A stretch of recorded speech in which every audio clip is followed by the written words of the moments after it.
สบายดีท่านผู้ชมที่เคารพต้อนรับประธานเข้าสู่การรายงานข่าวต่างประเทศซึ่งว่าข่าวทำอิฐนี้เฮามาติดตามกันที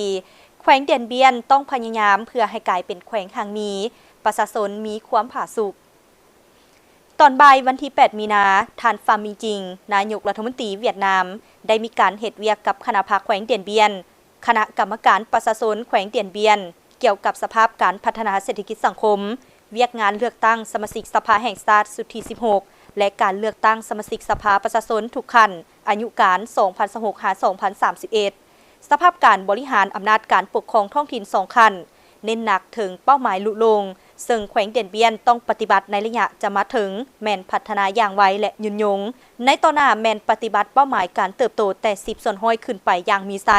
ท่านนายกรัฐมนตรีเรียกร้องให้แขวงต้องเสื่อมซึมหันมติกองประชุมใหญ่ผู้แทนทั่วประเทศครั้งที่ 14 ของพรรคมติกองประชุมใหญ่องค์คณะพรรคแขวงอายุการ 2026-2031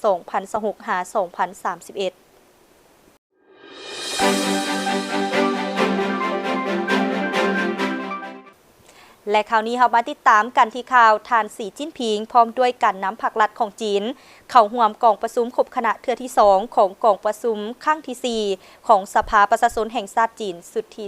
14ตอนเช้าวันที่ 9 มีนาคมนี้กองประชุมครบคณะเทื่อที่ 2ของกองประชุมครั้งที่ 4ของสภาประชาชนแห่งชาติจีนสุดที่ 14ได้จัดขึ้นอยู่หอสภาประชาชนแห่งชาติที่นครหลวงปักกิ่ง